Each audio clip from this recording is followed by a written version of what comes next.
Hey, before we go, we have to address something extremely important. Extremely important. This sounds like a downer already. I don't know if I'm here for it. What happened? Well, first of all, be ready for it because it's all your fault. What did I do? It's just so much buildup. You're stressing me out. One of your swords is on the floor. There is a reason for that. Go fix it. I can't fix it. If you look very closely, there is now like a big mark on the wall from when this someone stomped upstairs and the sword fell over and scratched the wall. So it stays on the floor now. Would you mount them? You can't keep a sword on the floor. I know. I will mount them. Something. I will get a new shelf. All of these things will happen in time. Calm yourself. I'm putting it down. I'm putting it down on the calendar. Do not expect me to do it. I gotta breathe in and out on this. Welcome back to Talking Story. Hey, my name is John Minton. That right there is somebody who keeps his swords on the floor. Oh, come on. First of all, that's no way to run an armory. That's all I'm saying. This isn't an armory. This is my office. You know what? It is the armory of good reads. You are my little chull of happiness, best producer on BookTube, but get the sword off the floor. Little Jakey sword on the floor. That's what you are doing. Little Jakey sword on the floor. It kind of has a nice ring to it. There's a flow in there. I like it. Maybe I should keep it on the floor. No, I don't like it. I don't like it that much.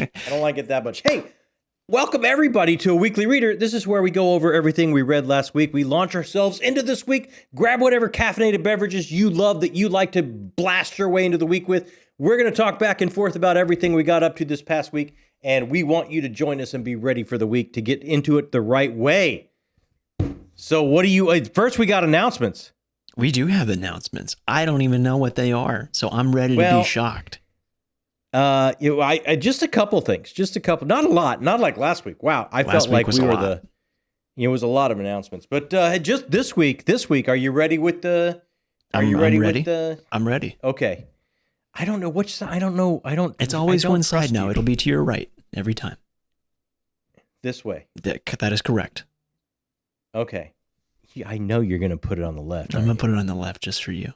Yes. Or you know what? Maybe I'll bring it from the bottom. You don't know where it's coming from. Yeah, I don't know where it's coming from.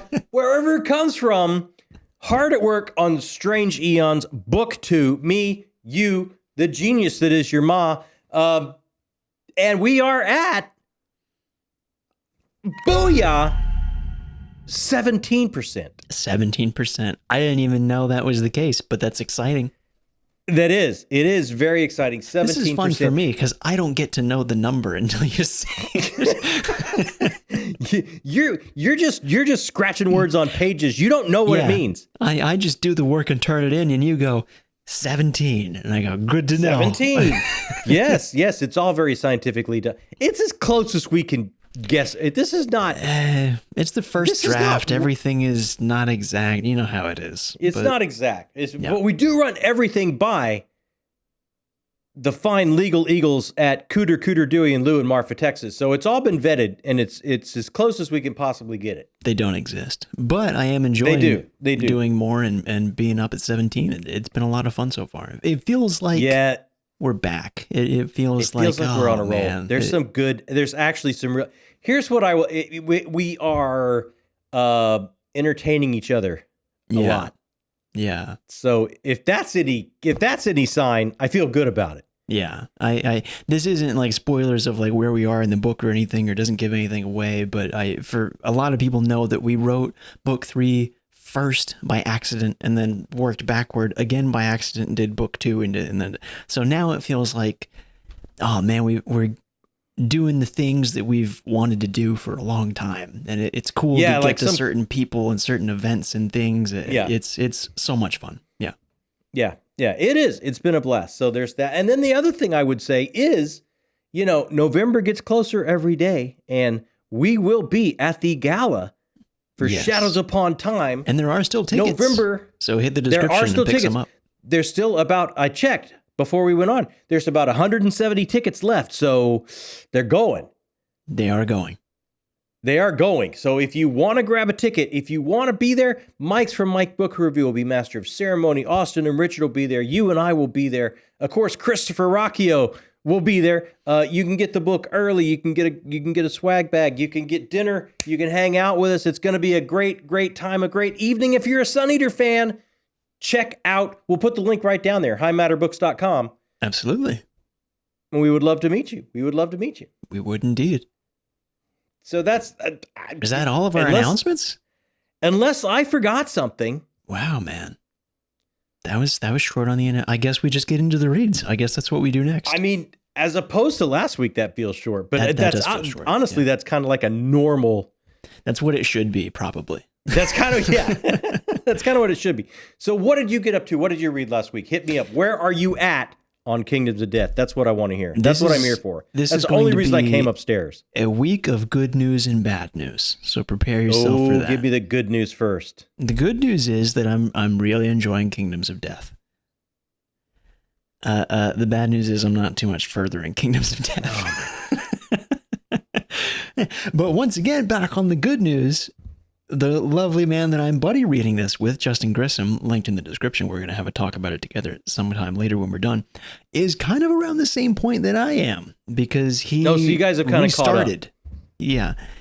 I think he was just, not quite in the headspace for it, and it threw some different vibes at him that he wasn't ready for. So he restarted to really give it his best shot and respect the work as much as he could. And now I think he's kind of in the same boat I am, ironically, because I've not gotten much further, that we're both like, oh, now we're in. This is... Yeah. There are lore dumps happening. There are character moments happening that are maybe cause a little nail biting, some stress and anxiety about who will be okay, shall we say? Yeah. Yeah, still enjoying every moment of it. Just as you said earlier, we're doing a lot of writing and picking up the pace on that. So I did a lot of writing this week and don't regret it because I had a lot of fun. So I'm not too much further, but hopefully this week I will pick up the pace a little bit more. I can't regret it either because I can't wait to see the pages you're about to turn in me. But when we get off, you and I are going to talk about exactly where you are and what's happening because I got to know. I can't wait to talk to you about it. There's so much to talk about because I'm got to be honest. I'm kind of confused, man. I don't. Yeah, that happened. I don't think I've ever been this happy to like look at words on pages and go, I don't know what's going on. I don't know what you're talking about. Oh, okay. All right. Yeah. All right. We got to talk. However, I do like listen to the audiobook while I'm cooking pretty often. So sometimes maybe I miss information. That could maybe be you're on missing me. stuff. Yeah. That could be on me. Yeah. But regardless, we'll talk about it. The other thing that I am reading is through the advice of Janie Wirtz, who says that she likes to keep just a little easy read on her desk while she writes and take breaks with that and get some inspiration, just something to pick up and put down really easily. I have been slowly making my way through Ascendant, the first book in the Songs of Chaos series by Michael R. Miller. Really not far at all. I'm 100 pages in? Nope, 60 pages in. Not even close. It's just magical, man. It's really comforting, so fun, right? And it's a story that you've heard before and will never get tired of hearing again. And I feel like it takes a lot of skill to get to that point where it's like, I feel like I know these people because I've seen them before, and yet I'm in love with them all over again. And Michael R. Miller just nails it. He's so good at it. Yeah.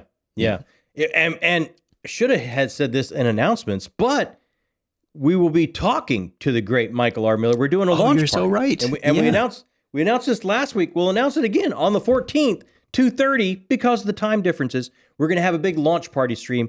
It's going to be amazing. The new book, Reckoning in Songs of Chaos. Come right here to hang out with Michael R. Miller and celebrate the penultimate book coming out in the Songs of Chaos. With an insane prize involved. Yeah. Just to throw that out there. Yeah. And we can throw up the guest list screen again, right? Yeah, I can throw that up real quick. Yeah. We still have that. Throw that up because it's an amazing group of people. Yeah, gonna be a lot of see, fun. there's more announcements. There are always more announcements. We always forget something, I feel like. I should have said that in an announcement. That's cool though. But you reminded me because you're reading that. It's such a fun series. I got to talk to you about exactly where you are there too, because as it moves forward, like it's cool to be like reading things that you've read before, and I can check in with you and go, oh man, this moment. It's a lot of fun. Because there's some moments coming up that really start to make it its own. Yeah, I will say this. I think you and I are on the same page. Brode is awesome. I think Brode's my favorite character. Don't get me started on that. And Brode is an old jaded guy, so I'm sure that's your favorite character. You know I love Brode. Yeah. You know I love Brode. Yeah. And the novella between is all Brode. Yeah. Yes. I'm going to be picking that up because I love Brode. I'll pass it. I'll lend it to you. I got it. But are you ready for a surprise? I have more good news for you. I'm always ready for good news surprises. That's not everything I read this week. What? Get out.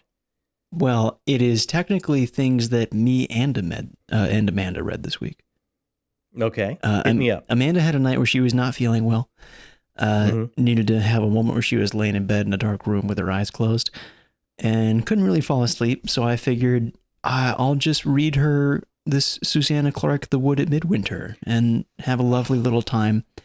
And oh man, for those that don't know, this is so that type of prose that I think might be my favorite style. That's just so delicate and poignant and easy to digest, and the story is so fairy tale-ish and feels like you're just following this almost modern fable in a way that is so tethered to religion, and I think actually has a lot to do with the author Susanna Clarke's like personal journey in her religion and relationship to like the idea of having a baby.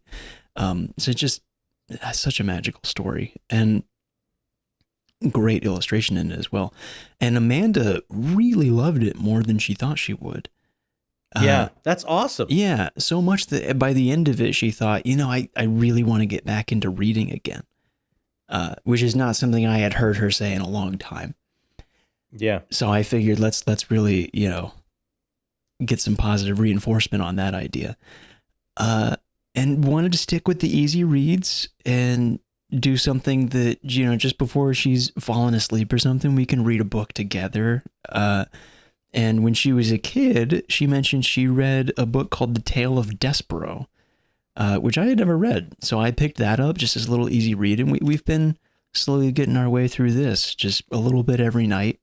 Helps her fall asleep, kind of helps me fall asleep too. That is... again, just a really easy, whimsical story, just about a mouse that is brave and wants to go on an adventure and is a bit of an oddball within the family. A lot of whimsical royalty and easy to digest stuff there. And just, I think it's really popular. So a lot of people probably know it already, but it's been a really nice way to end the day. Just spending that kind of time with your partner. Oh, it's the best way to end the day. It is. It's a lot of fun. Yeah. Even if it's like, this is together. not something I would usually pick up on my own, but it's really sweet. It's a nice way to end the day and spend some time. It's beautiful and sweet and nice. Has a lot of lessons in life if you open yourself up and listen to that. Always. Is something else, if she liked The Tale of Midwinter, that you might want to, a little read before bed, is you could journey right through Piranesi again. You read my mind. We did try that. The problem is how quickly Amanda falls asleep when I read. And we did that one night, and I woke up the next morning and I was like, do you remember any of that? She goes, no. It was just complicated enough for me not to be able to follow it while I was half asleep. I was like, okay, let's do something else then. But I had the same thought. Makes perfect sense. Well, baby steps. But that's awesome. That's an amazing way to spend time together. That sounds absolutely lovely. Yeah. It was a great reading week for you. It is. Yeah. Maybe not the speed that is quite as exciting, but the quality of it was great. Schmeed. The point is you're enjoying story together. That makes my heart happy. Absolutely. Yeah. Enjoying story together with her, with you, with Justin. So BookTube's cool, man.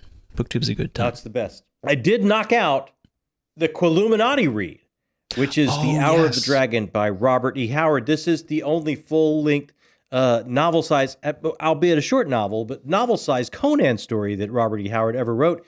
And this is what Dr. Philip Chase chose for our Quilluminati read this quarter. Now, the Quilluminati is kind of like a book club between myself, Mike at Mike's Book Reviews, Dr. Chase at The Best of Fantasy, and Brian from BellTube. It was actually his amazing idea. We'll link all those fine folks down there. And we share one read a quarter, and we get together, and we all hang out and talk about it, kind of like a little book club. Some of the, let's face it, older faces here on BookTube, I guess. It's a little book club for us. You don't got to call everybody out like that.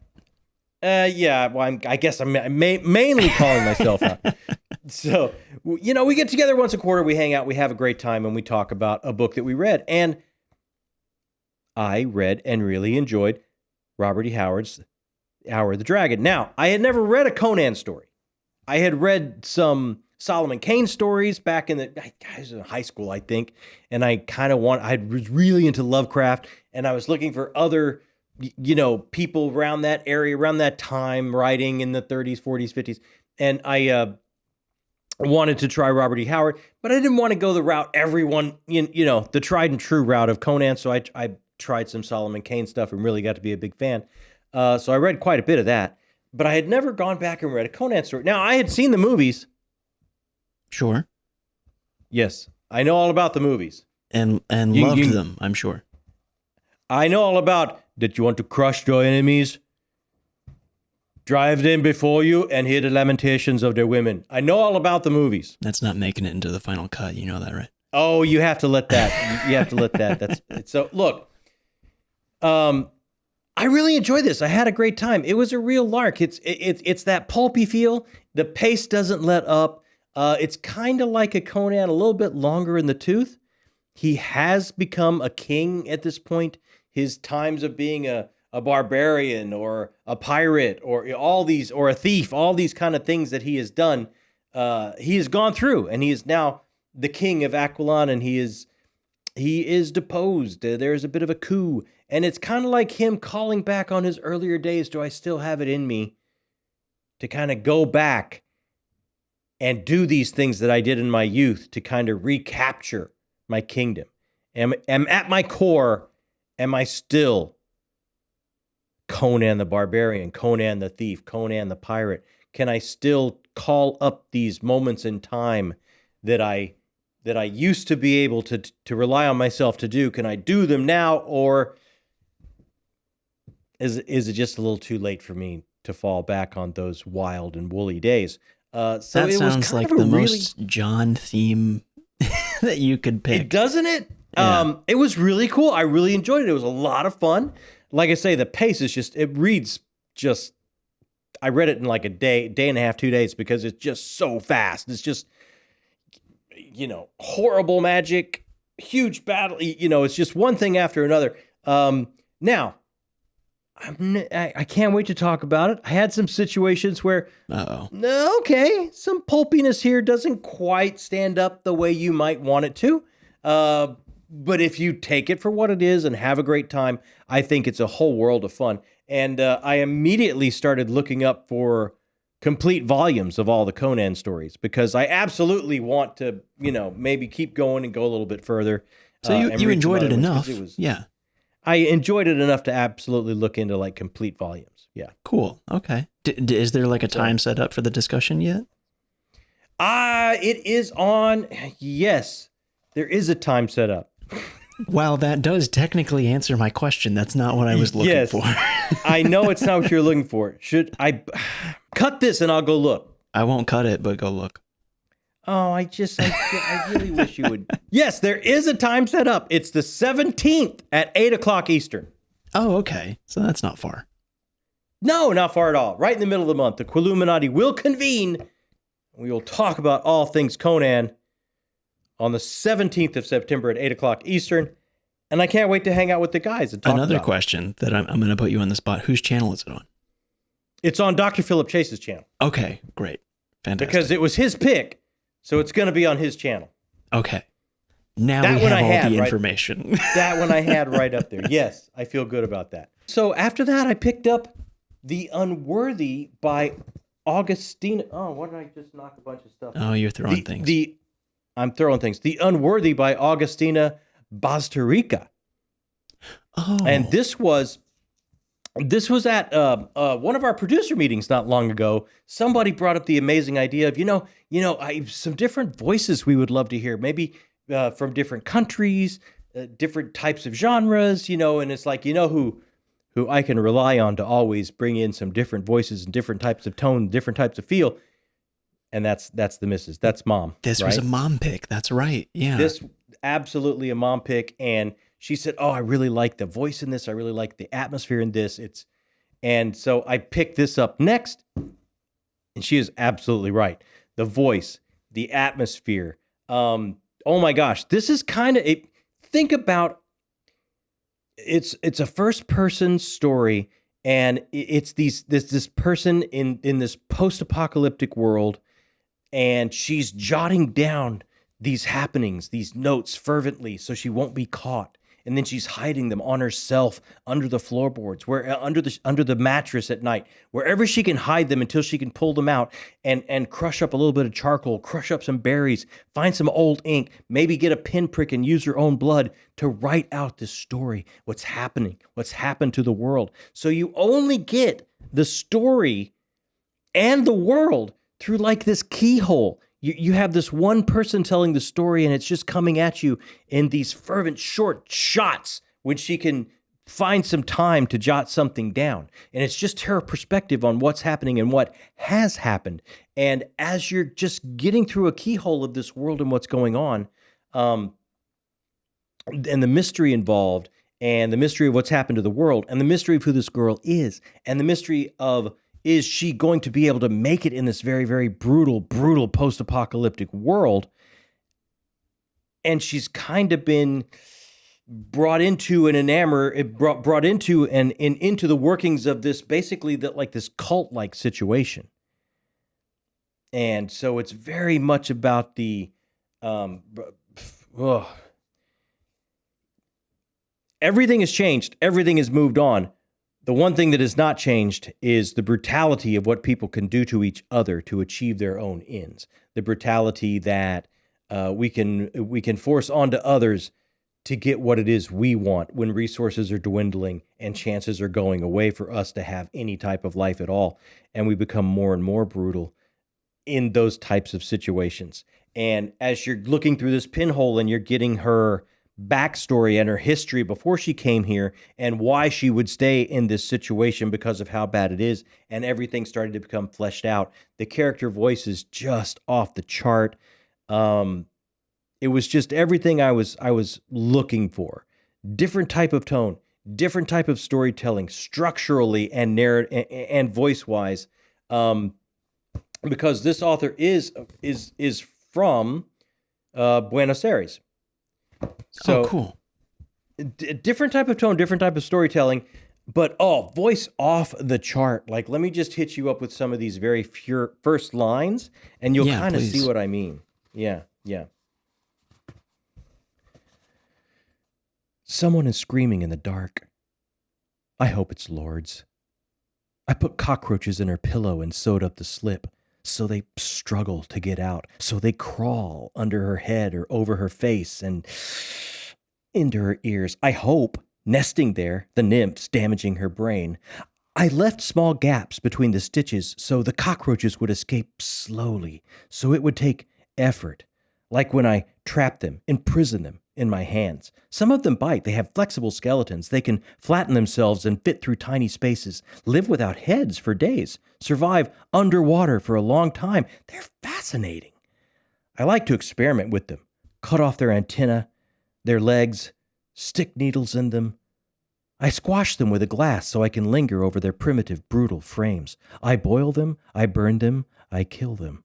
So I think right away you can see the level of brutality and the parallel of what she's describing of this cockroach and where this story goes. She's disassociating from what she's seeing And as the story goes on and the mystery starts to be resolved, you start to see what she's disassociating herself from.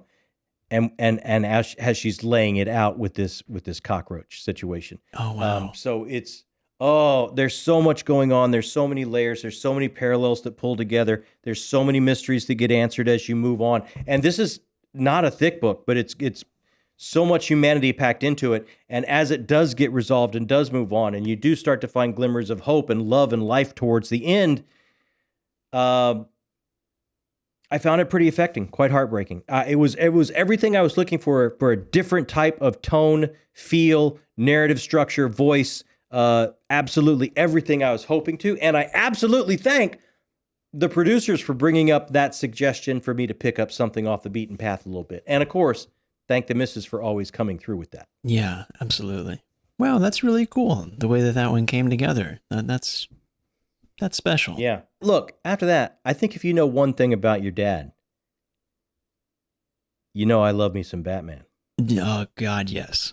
Did you pick up more Batman? It's been a while. Look, for the first, I think, for only the third or fourth time, there was a Batman #1. They relaunched. Really? Wow. And there was a #1, and you know I had to go pick it up. What a cover, first of all.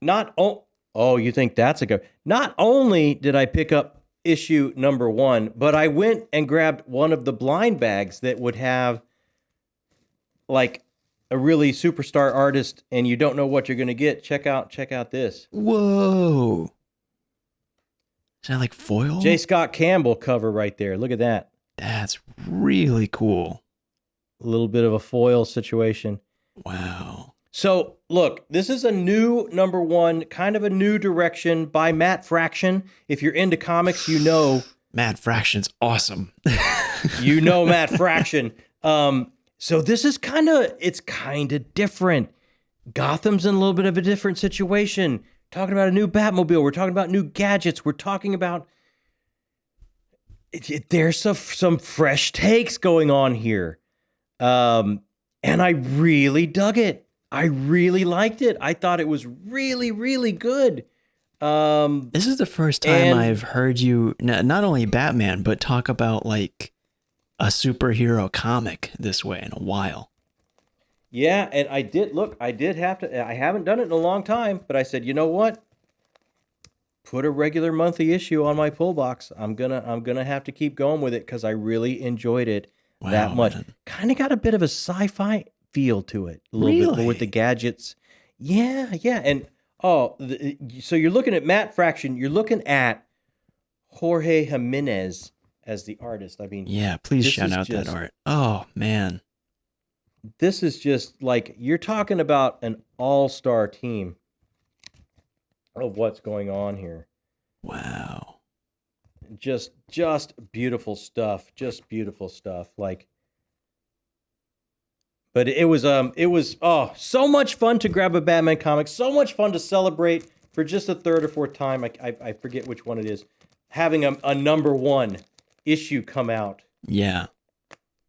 That's so cool. 70 some odd, 80 years, whatever it's been. So yeah, that was fun. I had to kind of get into that. That makes me happy that you got that and enjoyed that. That's really cool. That was a great part of the week. A lot of fun there. And I still had reading time. I bet. Those are all pretty slim ones. It was time to wrap up book 4. Did you finish of the Long Price Quartet. Let me tell you what I have left is the epilogue, which I will lay down in bed tonight and read the epilogue of book 4, The Price of Spring. How's it hitting you? Tell me. Let me tell you this, what's important, how it's hitting me is I will be able to check off another box. Oh, yes. In the bingo challenge on our Discord. Yeah. So if I finish the series, another box to check off. So if you haven't, you're running out of time this year to get in the bingo challenge. That's on our Discord with so much fun stuff. And that's right down there too, right? We have that right down there? It is, yeah. A lot of fun, cool stuff happening on the Discord right now. Yeah. Check it out. All the fun social media places we are, as well as the Discord are right down there for you to explore. Now, oh my gosh. At least answer me this.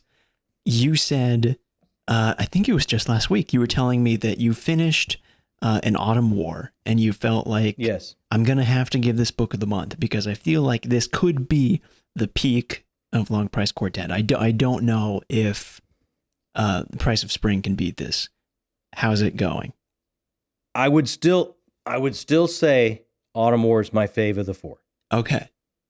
But I have to say, I think Price of Spring would be my number two.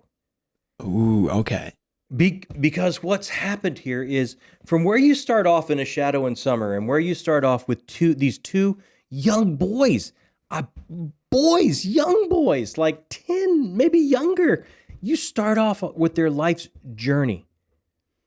And now when you're hitting the Price of Spring, you're seeing the price of all of their decisions combined on a life and the toll that takes and the toll that costs.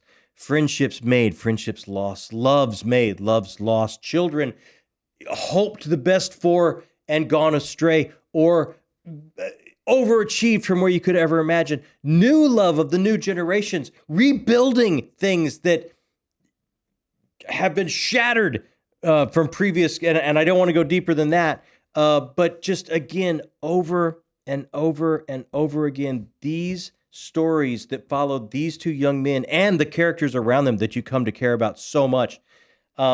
It's the most tumultuous, amazing, heart-wrenching time in this world. And the camera still stays so focused on these characters and these individuals and these egos and these passions that drive all of this tumult and change in this world. So you're very close with these people. And in this last one, as you see all the dominoes fall that have been lined up, all the characters kind of, some come back that you thought you'd never see again, some that you wish you would see and now are gone forever. And it's all of these things that a lifetime takes and tolls that you pay for having lived one are evident in this last book. And it's so cathartic and it's so meaningful. And it's been such an amazing reading experience. I know we're not going to do my top series again until, 2026. We already did it for this year, 2025. This is, I forget about saying top 10. I think this has got to be in the top 5. I think this has to be in the top 5. Like it's in that type of rare air for me. But just the construction and the payoff and the thematic work and the drama that just crackles off the page. And it's that human drama. It's not huge battles coming to that have been building up and coming to fruition at the end of this 4th book. It's the quiet human drama of two people that have been through 60 plus years of life sitting together and looking back after everything. They love each other, they hate each other, they understand each other different and better than anyone else can because they've been on the journey together.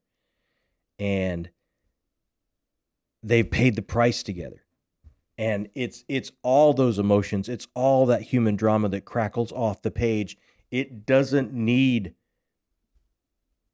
huge battles or duels or things like that. It is the best type of motivational, conversational drama that just crackles off the page for me. I have so loved this series. It is just, I'll tell you what, I haven't read Daniel Abraham before, but I certainly will be reading him again. Yeah, I would assume this so. has been astounding. Absolutely astounding. And I can't wait to lay down tonight, turn my bedside lamp on, and read the epilogue and have the feeling of this journey that I've taken. And it's just been a human journey. It's hard for me even to describe without getting into spoilers. And we will get into spoilers when we get together with Alan from the Library of Allenxandria and Josh from Red Fairy Books, because once a year we do a buddy read, me and Josh. And this year, this is what we chose. And Alan came along with us because he just loves this so much. He is the Long Price Prophet. He couldn't not reread it with us. So we're going to get together one more time on this channel. I'm going to have the guys over, and we're going to talk about all the spoilers for book 4, and we'll get into it then. But wow, just wow. This is a wow read. This is like rarefied air for me. Top 5. Like just gobsmacked wow. Hair blown back so hard. Your hairpiece came I off. have to go to the salon. Yeah. Like it was crazy. Crazy. Did not know what I was in for. Will forever be thankful for this buddy read for bringing this to my attention. That's special, man. Same thing again. BookTube's cool. It's the coolest. It is the absolute. I mean, I would have probably never picked this up. No, I bet not. I would have never had this journey with Mati and Ota, and I would have never gone on this journey if not being here with you and to take the all journey the fine, with amazing folks. With Josh and Alan as well. Two of the best, man. Two of the best. They're like great. I love seeing them. I love talking with them, and to experience this with them has been truly special. That's just cool, man. That makes me happy. Yeah. Hey, before I go on to what I'm going to read next, yes, we should probably thank some people. Probably should. Talk about BookTube being cool. Let's thank some of the coolest people there are. Absolutely. Yeah, these are the people that keep everything going for us. They keep the lights on. They keep us on. They take over our channel when we do something called Town Square, and we spin the camera around for them. These are the fine correspondents, directors, and producers on our Patreon, our patrons that make everything possible here for us. Thank you to each and every one of you. Thanks, everybody. Just a quick break in the action to thank all of our correspondents, directors, and producers on Patreon. These people keep the lights on. They make decisions for us because we don't know what we're doing. We're not great at making the decisions around here. The decisions all the way from what I'm going to read next, what the book club of the month Patreon pick is going to be, but all the way up to video ideas and what we're going to do here on the channel coming up for you. If you're interested or you want to find out how you can be a part of this, right down there in the description box, click the Patreon link. It's got all the answers for you. And once again, thank you to all of these fine people that are helping us build the channel, our correspondents, directors, and producers. So, what am I picking up next? I don't know. You'll have to tell me. I'm going to be right with you with Michael R. Miller. Are you really? Oh, that makes me happy. Since we're doing a launch party, I'm grabbing Defiant, which is book 3, right before book 4 comes out, Reckoning. So yeah, you and I will be Songs of Chaos together. A little bit different places in the series. Very different places. But both enjoying the same series. I can't wait to get back to Holt Cook and Ash and all the gang and see what they're up to, because where I left them off after book 2 was like, whoo, there's some stuff going on. Sweet cover art, by the way. Maybe my favorite cover art of the series. Super cool. Oh, well, have you seen the Reckoning cover art? The Reckoning one is awesome. That it's Defiant and Reckoning are kind of neck and neck for me of which one I like the most. I thought it was right back there. It's not, but yeah, I can't wait to get into that. This is a bit heftier. A bit, than what I've been picking up. So I feel like I'll be close to finishing, but probably not all the way through when we get back here for next week's Weekly Reader. Enough to give your thoughts, I'm sure. Oh yeah, I'll be very close if not done, but very close. Yeah, so yeah, that's it. All we have left is, what have you been watching? Did you watch anything good? I have a very sad piece of news to tell you. You've watched nothing. I didn't watch anything. I'm not even caught up on Peacemaker. Tell me how that's going. Oh, dude, Peacemaker is great. Still good? Not only you don't have to say who, but I want to know. Yeah. Any cool cameos I would be excited about? Yes. Oh man. All right, now I got it. I don't know if you'd be excited about them, but I was. Okay. I kind of went, it's how much I'm enjoying it. I went down a bit of a rabbit hole. Like because you've watched enough to know it's a little this dimension, that dimension, a little bit of, different. That's in the trailer. That's not a spoiler. That's in the trailer. I'm not giving too much away. So I went down a bit of a rabbit hole, because I've been into DC Comics for a long, long time. So I understand I understand Crisis on Infinite Earths and the multiverse and everything. So it's like, okay, what dimension is this? What's going on? So I went down a bit of a rabbit hole where fans are speculating what dimension this could be that he's popping over to. And if it is what people are speculating, and it makes sense when I see it laid out like that, oh, this could get extremely exciting. So this is it not extremely exciting? Oh man, I have a question, but it's kind of spoilery, so I can't ask it. Yeah, you'll have to hold it, but you got to watch episode 3. Look, this thing only gets better to the point where you start going down rabbit holes and having that kind of fun. And you never do the that. Cameos have started to happen. Okay. They've started to happen. Yeah. So yeah. Now, what I am not having fun with the latest episode of Star Trek. Man, you're still going on that, dude. The finale. Let me tell you, the finale comes out this week. And I'm happy and excited for it because of all the wrong reasons. I want the season over. Then don't watch it. You don't have to watch it. I have to watch it. You don't. I have to watch it. But look, this episode, even though this was one of the better episodes of the season, for an old sci-fi fan like me, I'm just watching it going, hey, so you guys remade Enemy Mine, which is an old Dennis Quaid, Louis Gossett Jr. movie from back in the day that I know, maybe people my age know, but I'm watching this going, you remade Enemy Mine. That's, I mean, I can't. You so rarely show your disappointment like this.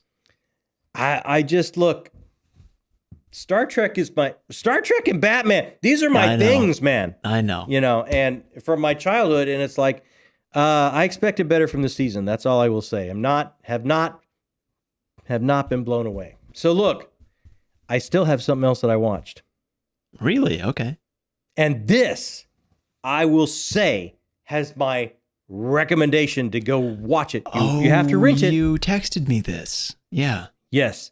You got to rent it, I think, but it's well worth the $5 or so to grab a rental of it. Okay. And that is The Life of Chuck, based on a Stephen King short story, directed by Mike Flanagan, starring Tom Hiddleston. And the faces you see in this. Mia Sara and Luke Skywalker.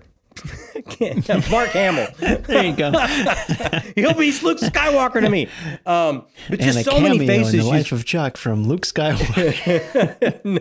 Just so many faces that you see, that you've seen. Like, I haven't seen Mia Sara since Ferris Bueller, dude. Like, I haven't seen her. Yeah, wow. Since then. And now to see her back and doing great work too. Oh my gosh, the performances were great. It keeps you guessing in the best way. Structurally, it moves in a way that keeps you guessing in a fun, best way. And by the time you get the answers at the end, it's uplifting. It's a human experience. It's all the things that you want from a story. Don't go in thinking, ooh, Stephen King, the king of horror. That's not what you're going to get here. You're going to get something. Does it have some tension? Does it have a chill here or there? Possibly, definitely. But it's not that type of story. It's the type of story that as you walk away, you're going to feel, I think you're going to have a swelling feeling of good, special type of ties to this world that we all share and the people that we get to share it with and kind of what that means. It's so worthwhile. It's so worth checking out. I really, really enjoyed it. Wow, man. I will check that out because there's not one thing in there that doesn't sound interesting to me. I think you'll really dig it. Anyone that watches it, I think, that has a heart, a beating heart, and is kind of likes that type of feel of a flick, really gonna enjoy it. I think it's well worth seeking out and checking out. See, I feel like at the end of this weekly reader, I've had a week where I've consumed a decent amount of really cool stuff. I've made some stuff I'm happy with. And yet, after hearing you talk about all these things, I'm hungry for a lot more. And I think that is the point. I think that is exactly what the weekly reader is supposed to do. Absolutely. You've embodied If we it leave well. if we leave little Jakey Sword on the floor and everyone else out there like a hungry caterpillar for more and more great story, hey, that's what we came up and sat down in these chairs for. Little Jakey Sword on the floor was not the full circle moment I wanted to have. And yet it's what you got. Because, again, let me talk about paying the consequences for a life of your actions, and you've got a sword on the floor. How about you? How many swords do you have on your floor? Yeah, how many swords do you have on the floor? What have you got up to this week? Did you watch a good flick? Did you see a good show? Did you read a 5-star read? Did you have something possibly take over a spot in your top 5 all time? Hit us up in comments and let us know, because that's the whole reason we started this channel. Like I was saying, to talk to folks about books, the kind of books that we all love. Hit us up. We're going to answer all the comments as quickly as we possibly can, because we love them. That little thumbs up button, hit that. That helps us meet new folks. And every new person that we meet, every new folk that comes around here, that's a new perspective. That's a new insight that no one else has. We're all individuals, and every time we bring in a new one, that makes us all a little bit fuller, a little bit richer, and that's what we're all about here. And if this is your first time or a time or two and you haven't hit that subscription button, I think we've said it so many times, BookTube is the best tube, and the people you get to hang out with and be a part of, you hit that subscription button and you join, you're a part, you've met your people, you've joined your people. It's just going to give you a tingle all the way to your toes, and that's just a scientific fact. It is indeed a scientific fact. I'm contractually obligated to say so. Oh, man. All right. If you're here, we like to say you're book people. And in our book, that makes you the best people. Thanks so much for joining us here on Talking Story. Say goodnight, little Jakey Sword on the floor. I want to say goodnight because it's polite, but I don't want to entertain this title. You know, I won't say goodnight. Bye. That's what I'll do.